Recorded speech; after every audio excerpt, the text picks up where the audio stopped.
to introduce you. Good morning, folks, and welcome to this wonderful Friday Electro Speaks, which we have been doing for a number of years now. But the interesting talk from Gwyn this morning, which is entitled, I Didn't Sign Up for This. Gwyn. Right. I'd like to say, if anybody, actually on this screen, I think I can see, I was going to say, if anybody wants to make a comment, interrupt, ask a questions, please do. And I should be able to see it on this screen now, because what I'm going to say at times will feel very strange, and people usually do want to check details. So I'm quite happy to be interrupted at any point. I'm talking on behalf of At Ease, which is a small organization entirely consisting of volunteers giving some of our own time. We're not a funded organization. We're not a registered organization. We were originally founded in the last century when there was a lot of press publicity about young people committing suicide because they couldn't leave the armed forces legally, particularly army. Yes, Patsy. Could you repeat the name of the organisation, please? Oh, yes. At Ease, as in stand at ease. That's it. On the web, there's At Ease products, At Ease holidays, At Ease whatever. We're the At Ease advisory service for members of the armed forces. The title, I didn't join up for this, was quoted from a soldier, originally when posted to Northern Ireland. Since then, the similar sentiments have been expressed about the Iraq War, Afghanistan, and the situation that I'm going to talk about today, which is members of the armed forces posted to assist the Israeli Defense Forces. The war in Gaza has been going on now, as you know, for a year. There is a lot of concern has been expressed, including Quaker circles, about the weapons, British weapons, being used by the Israel Defense Forces. Very little about the human beings being used. And that's what I'm going to talk about today. There are, over the last year, there have been at 3 very different situations confronting British forces.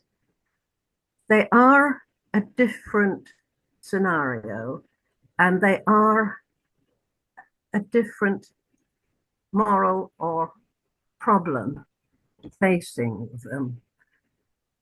From the official point of view, there isn't a problem and there's nothing to worry about. The view that I have witnessed expressed at 2 court-martials, at advisory committee on the conscientious objector, and at the Old Bailey are the views of judges that in British law, members of the armed forces do not have a right to pick and choose their conflicts their only obligation is to obey all orders without question. And if they have a different belief, that is irrelevant. The term irrelevant was used of a defendant, that his strong belief was irrelevant. So if members of the armed forces accept that for the whole of their service, they don't have a problem. Some are now having a problem as veterans, in some cases years later, in the condition which is coming to be called moral injury, where people are tormented by feelings of guilt about things they were ordered to do. Now, with regard to protests for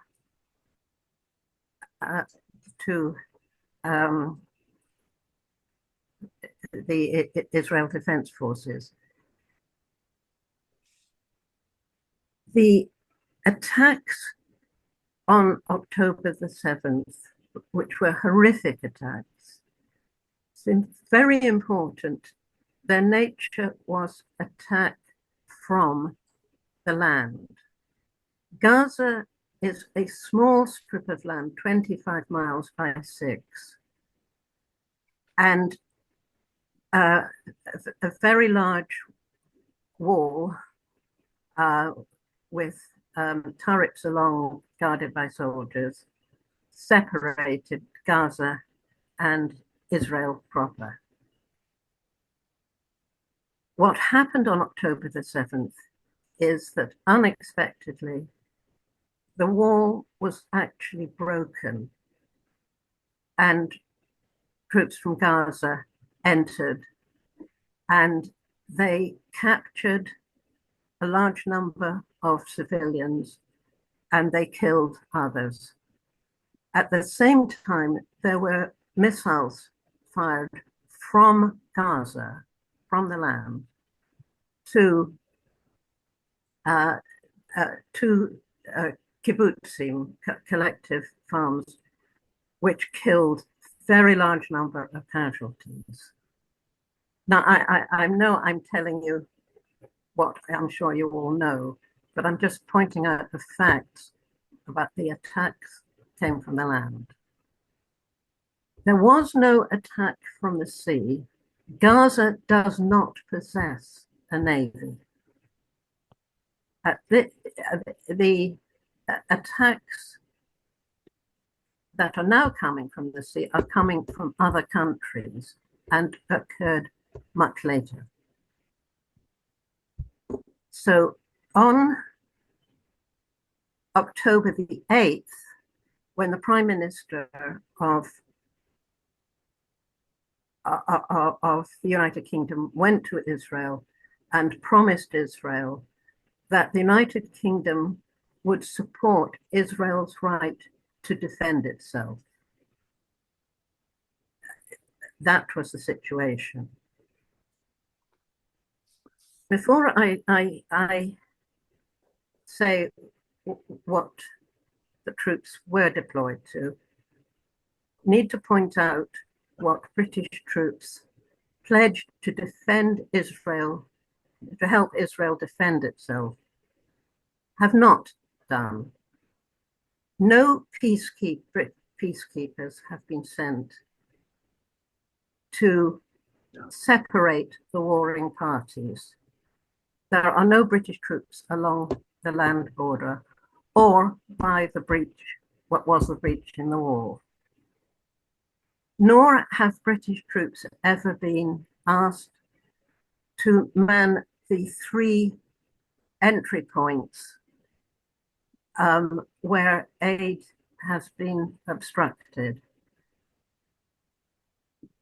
British forces have the skill and the equipment that they could very quickly check that no weapons are hid inside consignments of aid and get the through stuff. They would also be capable of protecting delivery without shooting into crowds of people trying to queue jump. But they've not been asked to do this. What happened was that the Royal Navy was sent to the Mediterranean off the coast of Gaza. This happened almost immediately.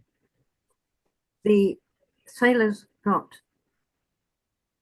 a matter of days warning that they were to be deployed to the Mediterranean.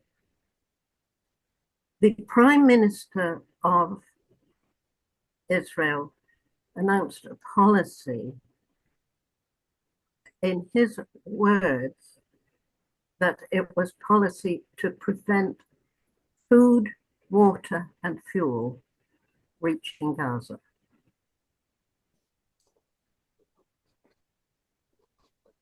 One sailor, as I say, they really had no time to object or anything, that the Navy have been sent. The one sailor did contact his MP, and the MP's researcher contacted at ease, and he was due for imminent deployment. We only had a couple of days. Now, the situation is,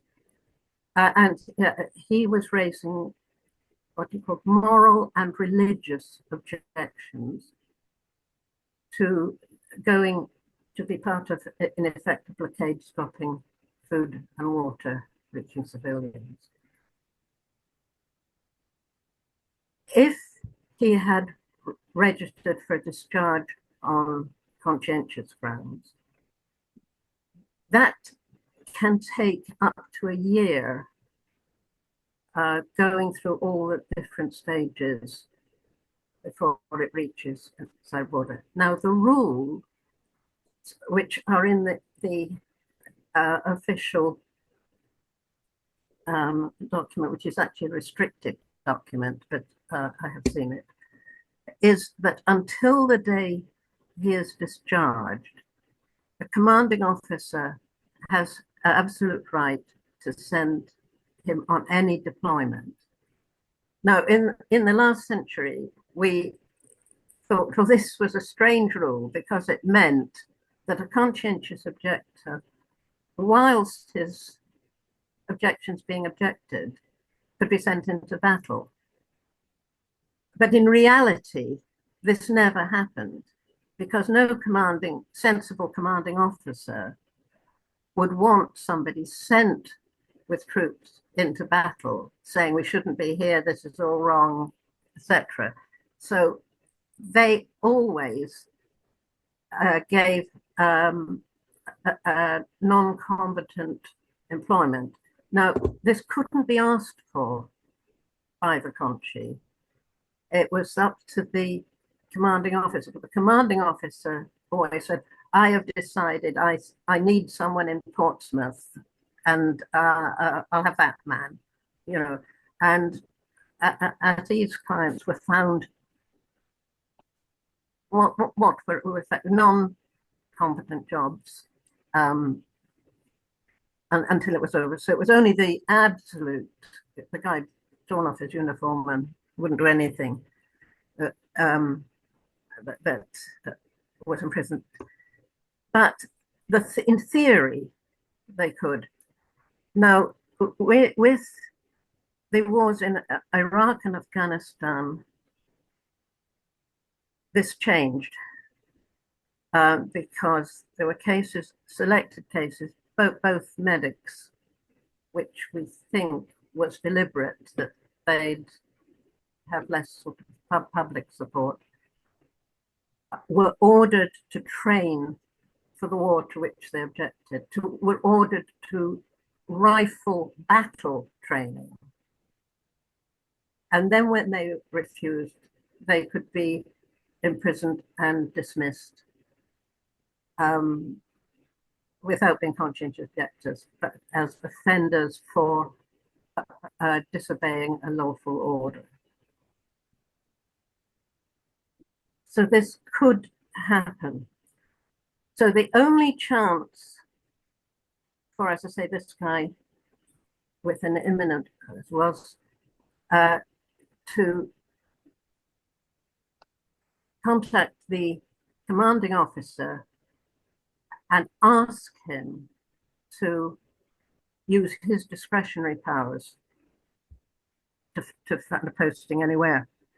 But an ordinary sailor is not allowed to directly contact his commanding officer. So in this case, as it was a researcher for an MP, we were able to suggest the only way they could help this guy is if the MP would contact the commanding officer and ask, simply tell the plight of his constituent and ask on behalf of his constituent. So an MP could ask what the guy couldn't. And this is what happened. And this one sailor we were just informed he had not been deployed. And it was a sort of breathtaking few days. But the rest were sent to the Mediterranean in a warship to join the shipping of Israel that was already obstructing anything coming in. Now, there was an immediate denotice put on the press about any reporting on what the Navy were doing in that posting. Gwyn, is that a D notice? Oh, sorry. A D notice is where the press are advised that in interest of national security, they're not to report something. It's similar if it's not to name persons in a trial. It is not, and in wartime, it's always used that the press mustn't say where the could give away where. So it's that kind of thing that in battle you don't tell the where the convoy is coming and so forth. But in this case, one could say it was questionable. They were in fact ordered. Now, to their credit, the Socialist Worker and Peace News broke the D notice to the extent of saying they'd had a D notice, which it didn't. They didn't have any information about what the Navy were doing, but they did report the fact that they'd been told that they couldn't report it. I should also say that in terms of us trying to help the sailors who may or may not be raising objections, it is very difficult to get any information. When the forces are on active service, they're not allowed to use their own mobiles. They are given an MOD supplied private mobile, which they can use to contact family and friends. We're not close friends or family, mostly family.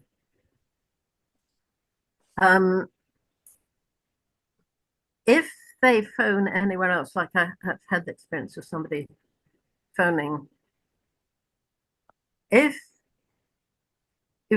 when you try to ring back, you get a recorded voice from the Pyramid Company, which is the private company that's been given the job by the MOD of surveillance. And it says, you have attempted to phone a member of the armed forces on active service. This call will not be allowed. um, which is pretty scary experience. So that's the cutoff.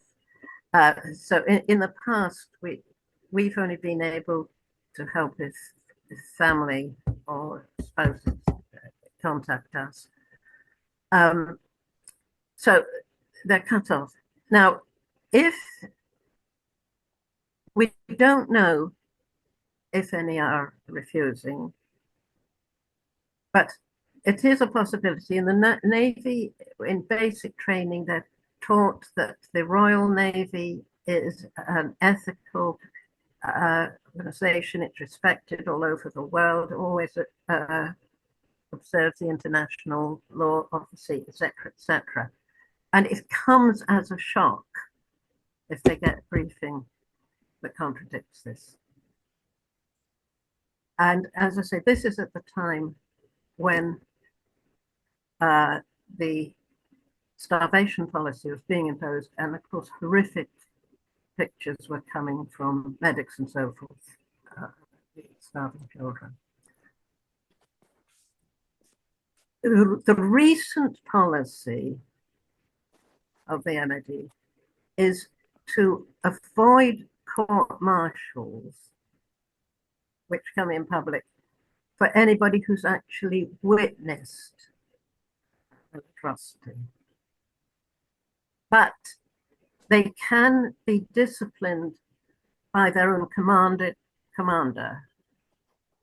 So in this case, the commander are on board. And they can be sentenced to detention, they can be sentenced to demotion, they can be sentenced to a limited term of detention. They don't, as the court martial has the power to sentence to imprisonment in a civilian prison, but they can be quietly. With regard to demotion, if they're sentenced to what is technically not imprisonment, it's correctional training at Colchester, they have to be of a lower rank than their guards. This means that an NCO, anybody above able-bodied seaman, has an additional sentence of being demoted to that rank, and then he can be sentenced to Colchester. If he's an officer, for a longer sentence, like Dr. Kendall Smith in Iraq, they cannot be sentenced to correctional training. They are sentenced to a civilian prison. But that can only be done by court martial. And if we have a precedent with the army, if a officer is sentenced to a short term of detention, he has to be in a room guarded by an officer of the same rank, because he can't be guarded by someone of a lower rank, and it would be an indignity to ask someone of a senior rank to do guard duty. And we had in the past a guy, a conscientious objector, who was refusing to serve until he got a date for an echo hearing, and he was 3 days with an officer of the similar rank in the room. So it may be that countries are being quietly disciplined aboard ship, but this is speculation. This is all I can do. Now, the situation changed. There's 3 different threats. The second one is the deployment of forces, mostly the RAF, to the Red Sea. Now, for this arose because the Houthi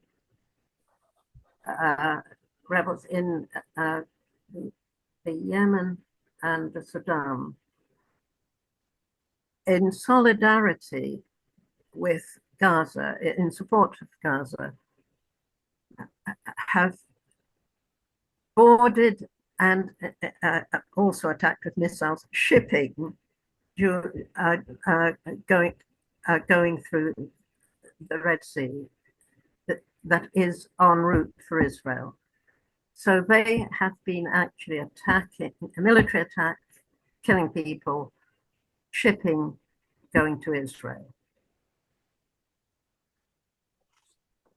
Now, on this, the notice is lifted because this is arguably a defensive operation. Ships are being blown up and the RAF is blowing up the launch pads of the missiles. So this is a defensive operation. Now, Parliament was even allowed a discussion in Parliament, not a debate, but at least a discussion, specifically on the deployment to the Red Sea. And that was the title. There has been no parliamentary agreement or debate or discussion to British forces assisting the Israeli Defence Forces. Only British forces being deployed specifically to the Red Sea to assist the Israel Defence Forces. And now, as far as I know,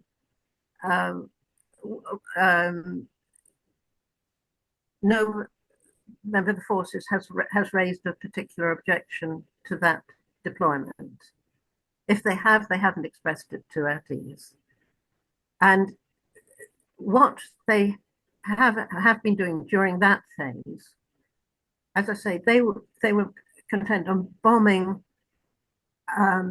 the actual launchers of the missiles, and they were actually and also they interrupt one of the missiles launched on Israel from Iran. Obviously, this is defensive. It's the sort of thing you expect to do when you join the RAF. We now come to the third phase. This has been what are attacks from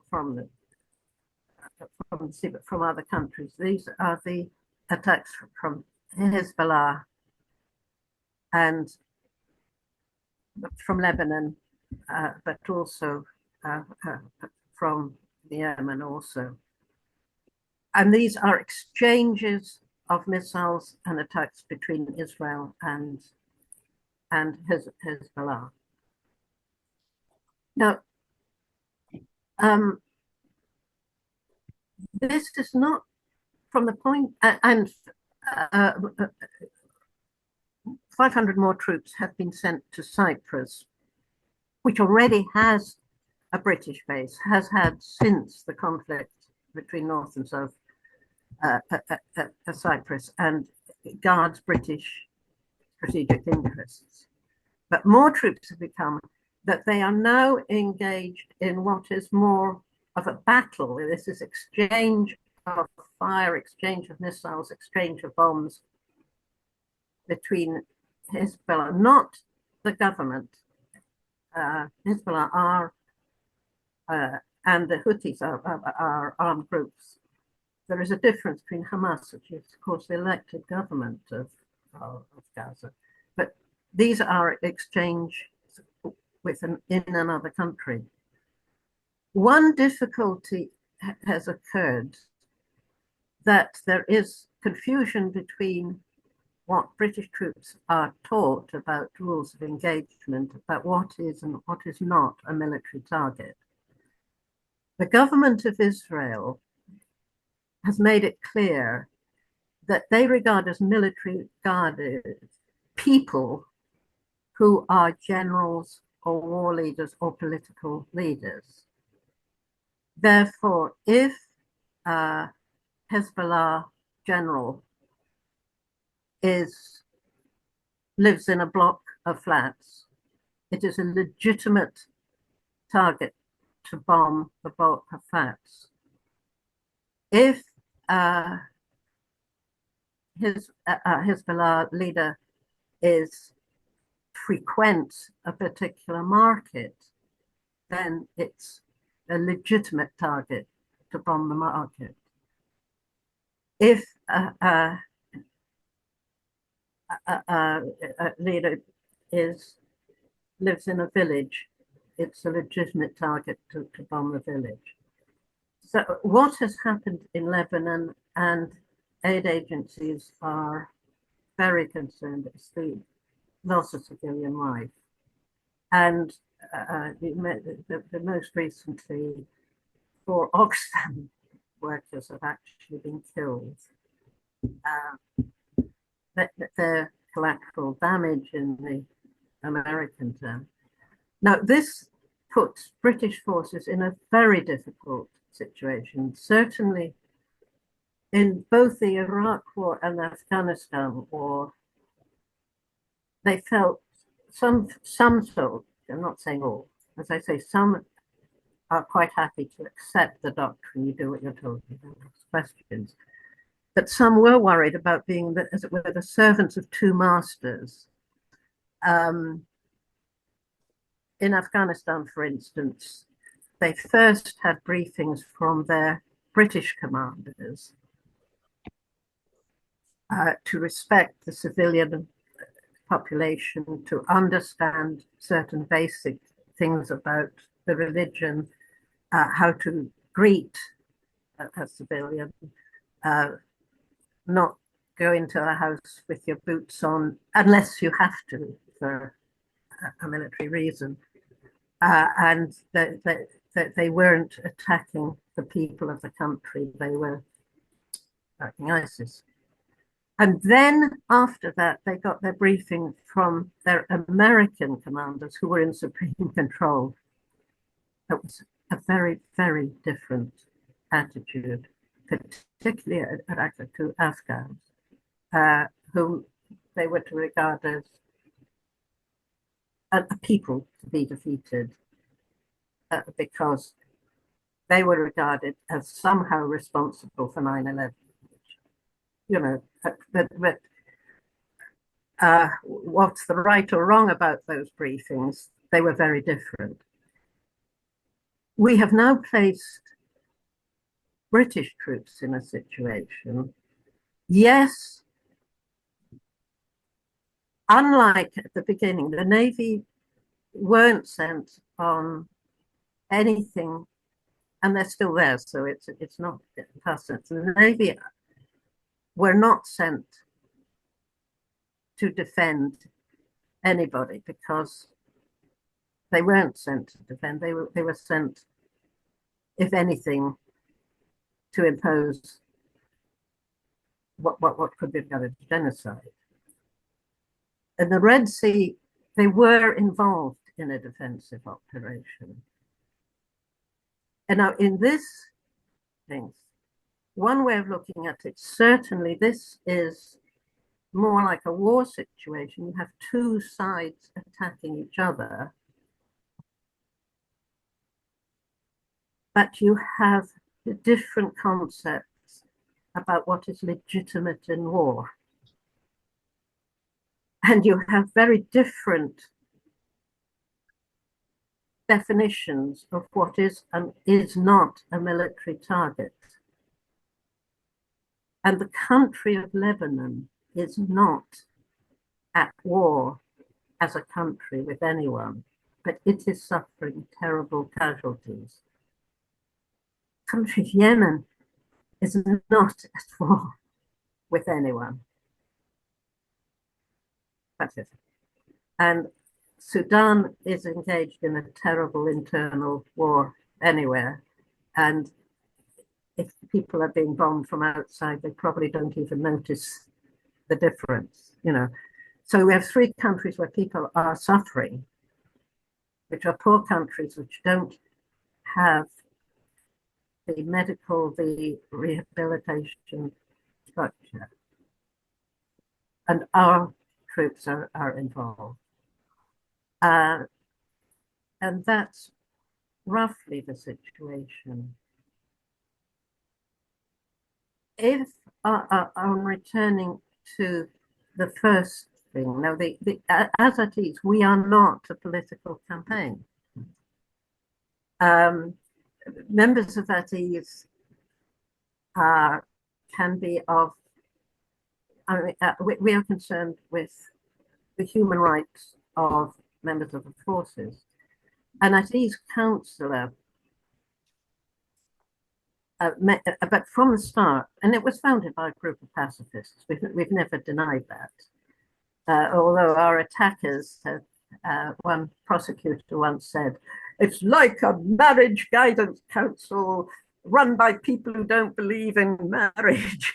It's sort of, but from the start, we were founded by pacifists, but as a policy, we are committed to being non-directive and non-judgmental, that we respect the views of the individual coming.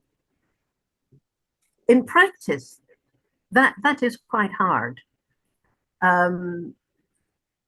because one of the problems that comes to us, there is a terrible problem of unfair dismissal. And members of the armed forces don't have the same rights to appeal to an appeal tribunal. And we have to give our aid and our assistance. So it's a question of putting, but it's similarly, somebody can join at ease, particularly a veteran, very, very concerned about the many injustices that happen. And they may be quietly disapproving of someone, say, who goes AWOL, you know, but again, we all have to make the effort of putting aside our own personal views and trying to look at it from a point of view of the person suffering. Now, the military sometimes do this better than the peace movement. I can give 2 examples for this. Euromil, which is the Federation of European Trade Unions, recently took and paid for, provided the legal assistance for an Irish conscientious objector who was denied conscientious objector status, and took it all the way to the Court of Human Rights. And their write-up of this, and lost. And the write-up was very interesting. They said, we accept the decision of the European Court of Human Rights that this man cannot be discharged as a conscientious objector by the Irish government. However, this is to be regretted because conscientious objectors of human rights. Now, Euromil is the union, not of conscripts, as a separate federation for conscripts. These are professional volunteer soldiers. But that man was a member of their union, and they took it all the way to the Court of Human Rights, you know. And similarly, I witnessed at a conference of, which is the conscripts union. They were drawing up a charter of the rights of conscripts to be presented to the European Union. And at the very end, there've been several workshops on this, and they were deciding the final wording. And there were these delegates from all the different countries in a sort of horseshoe. I was at the end, and going through one by one all the clauses. did everybody agree? Did everybody agree? And what was coming up was the right of conscientious objection. Now, these guys were all doing their national service. And I thought, oh, I'm dreading. One of them's going to say, if we've got to do it for 2 years, why these lazy sods get off, you know? But it didn't happen. It was universally accepted. These guys had accepted. They were all doing, but they agreed. And I've had the position, I was leafleting in Canterbury on a base, and some of the women objected to the families officer, so I had an interview with him if he wanted to see the leaflets. And he finally gave me permission. And this was, it was about Iraq War, and I said it was a right of conscientious objection. And he said, well, you know, this is my belief myself. But he said, I can understand if a guy, if it was his religion or his idea,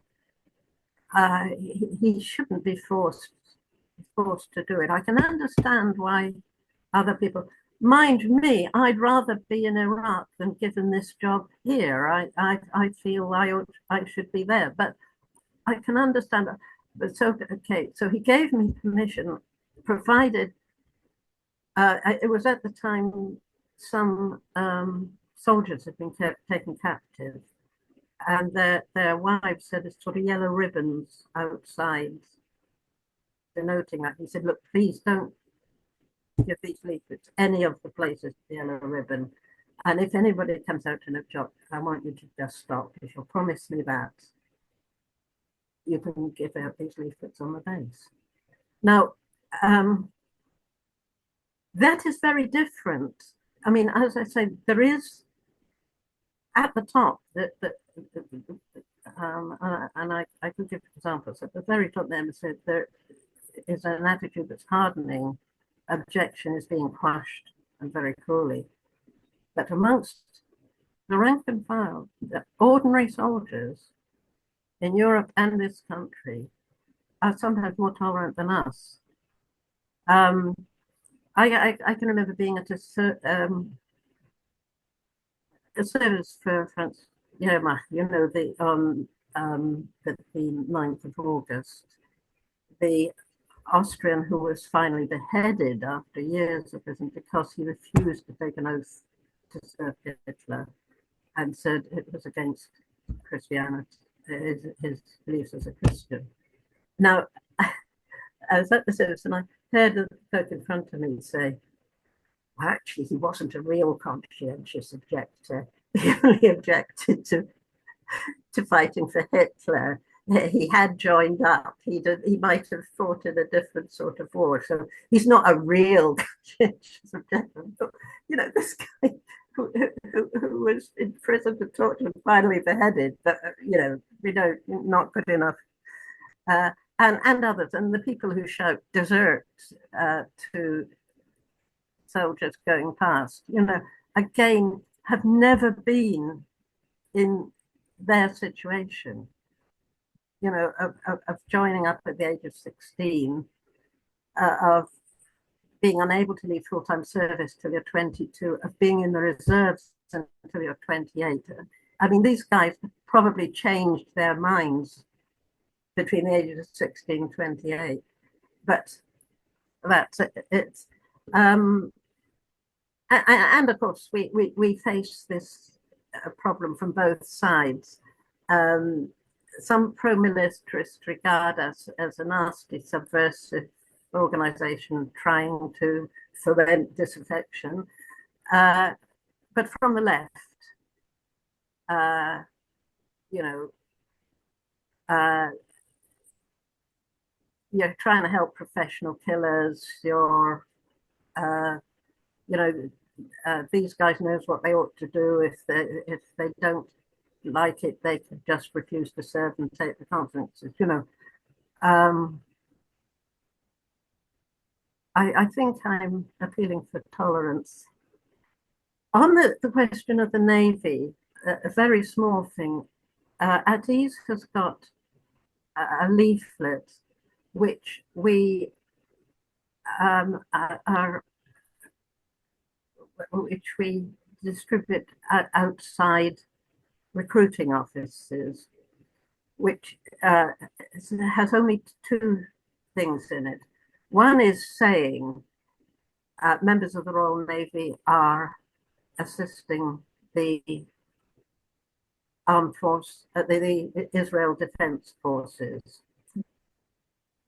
The Prime Minister of Israel has announced a war policy of denying food, water, and fuel to Gaza. And then underneath, when recruits join the armed forces, they must, for the whole of their service, obey every order, even orders that are against their own beliefs. And we're giving these out. What we're asking people to give these out, and we're planning in a few weeks' time to give them out outside the Armed Forces Recruiting Office in the city centre, which you may know has big pictures of the Armed Forces, including the Navy, and so it's very appropriate. We did give them out last year when the soldiers were ordered to train for Rwanda, and we got objections from soldiers who were saying, I don't object to what the army's doing, but they were being trained to be the strong arm people forcing people on the transport to Rwanda. And we brought out a similar leaflet about simply saying, soldiers are ordered to do this, then you will answer it down.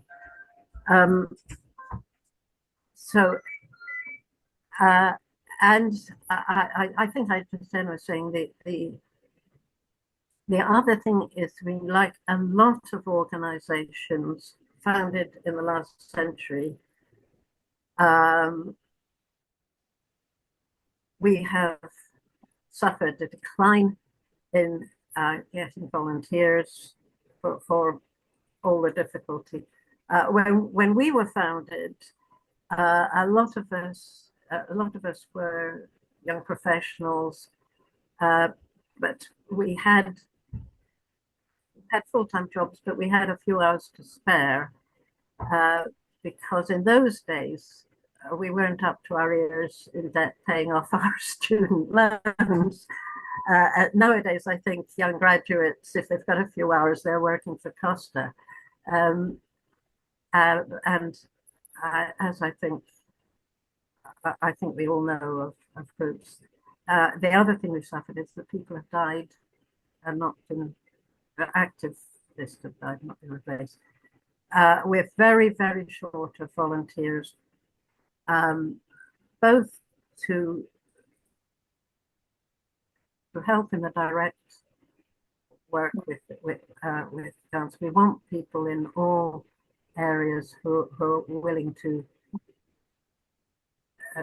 meet with people when approached, but there's also a range of research and admin jobs, and also we very much need publicity. At the moment, we're trying to publicize the need for volunteers. So anybody who's good at putting things out online or willing to do the more humble work of asking shops and cafes to put out notices,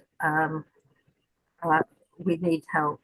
And if people want to help, we ask in the first instance to email, and that's info@ease.org.uk. That's things I'd like to say.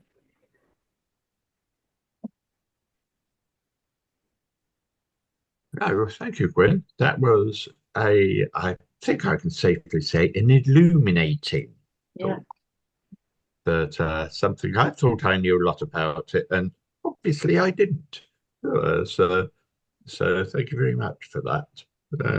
And now I invite questions and comments. Gwen, please. Yes, somebody's put on chat, is the address info@ease.org.uk, and it is.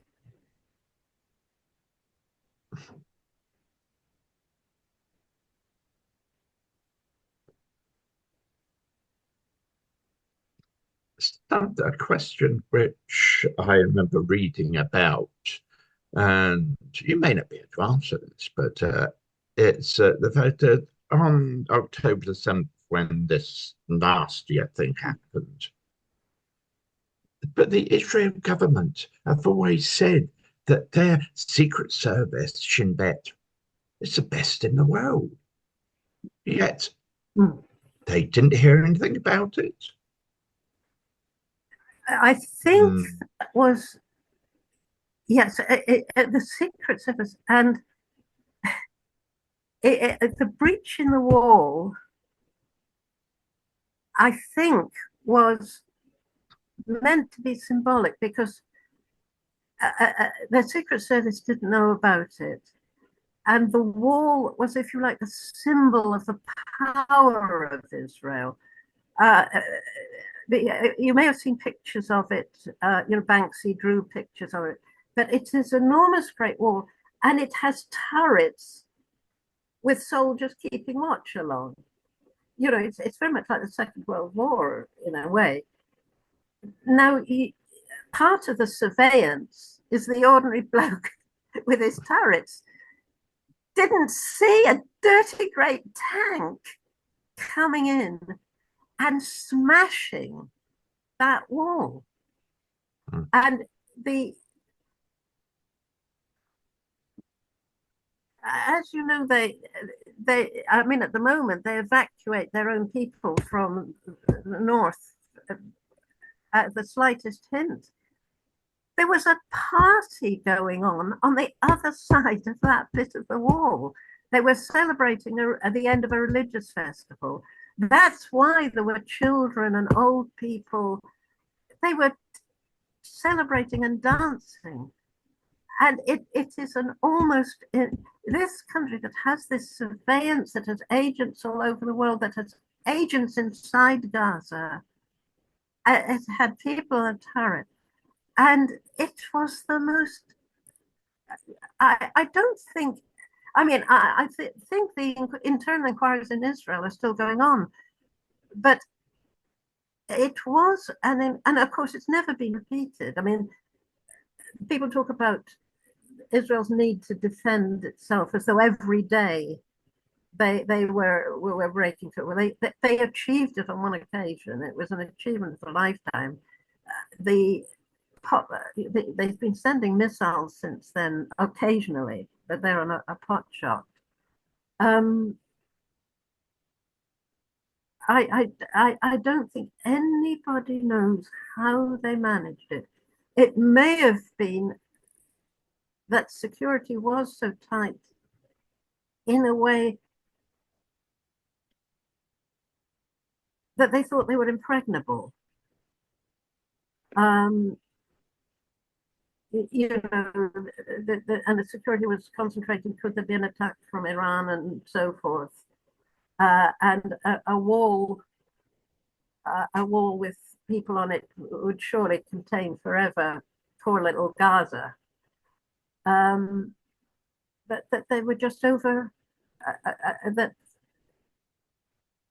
they kept their tank and their equipment for smashing down the wall secret, and then they did it all very, very quickly. And the thing is, once they'd smashed the wall, it seems they just grabbed the nearest people and exchanged fire as they were escaping. I mean, they didn't attempt to penetrate into Israel or, attack anywhere else. They just grabbed the people who were unfortunate enough to be dancing near that bit of the wall, and then they escaped back into Gaza. But I think they were overconfident. They were looking. Nobody ever expected, a single tank to make a hole in the wall, breach through, quickly grab as many people as they can, and then dash back into Gaza. They were prepared for an alliance with Iran or Hezbollah and sort of bombs from all sides. On one occasion, they weren't prepared for what was an almost amateurish thing of just bashing a hole in the wall and getting through it. But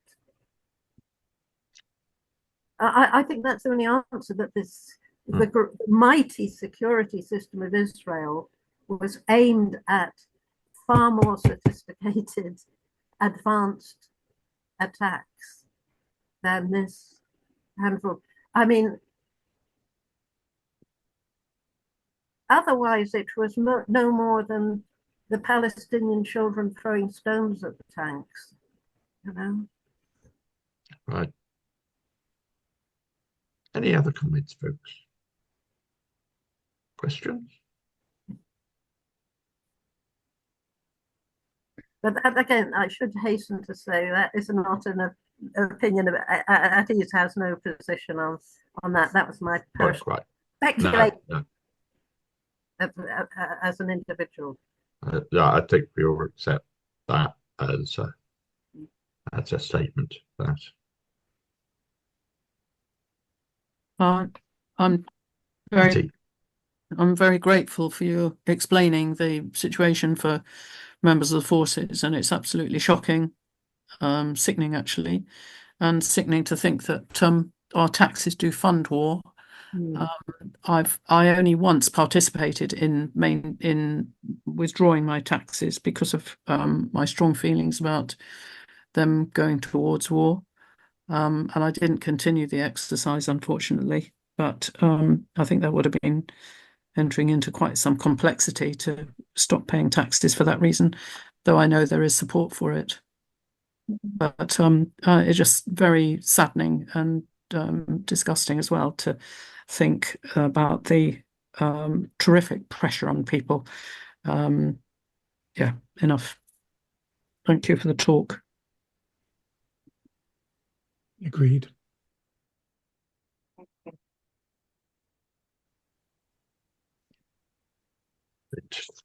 Right, folks. The amazing thing is that we're nearly in November. I mean, goodness me, it's the year. I believe the year has gone on so fast. There it was.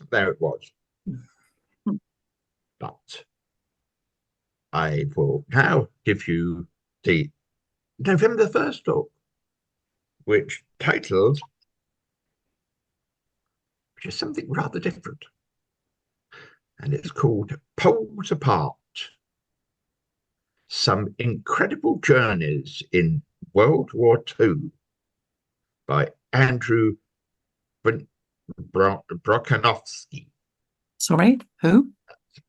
Andrew Borkowski.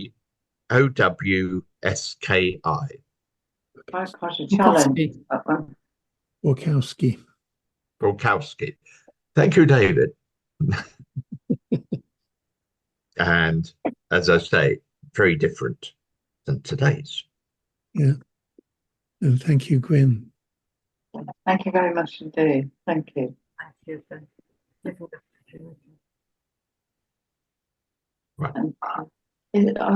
When this talk goes online, David, is it perhaps possible for us to have a final screen with all the details for at ease, especially the fact that they could do with more volunteers if we could have that on a final screen. Is that possible? It's quite difficult. It's an extra challenge to edit text and so on onto screens, but I put stuff in comments. I always put stuff when I can in the description in the comments. And I always invite people to send me things for including in the description and the comments. And if it's in the comments, then a link can be clicked and work. Whereas if it just appears as a screen image, that's not possible. Oh, well, that's even that's not quite true. You can put live links on a screen, but it's beyond my pay grade. Okay, so is it clear to you, Gwyn, what you need to do? Oh, I think we've just lost her. Just send me a link. Is it clear to you how to send that information to us so we can include it on a final screen? Do I send it to central meeting? Probably not. Send it to David Saunders. And do you want to send it online or on paper? Online, please. Online. Yes, if possible. Yes, if you could send it to me or to Ray or to any of the link, any of our addresses you've got, and then we'll see it gets to David. Does that sound all right? Yeah. Okay. All right. Thank you. Thank you, friends.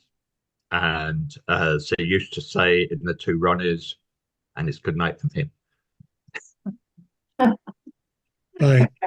Thank you. Thank you, everybody. Thank you. Thank you.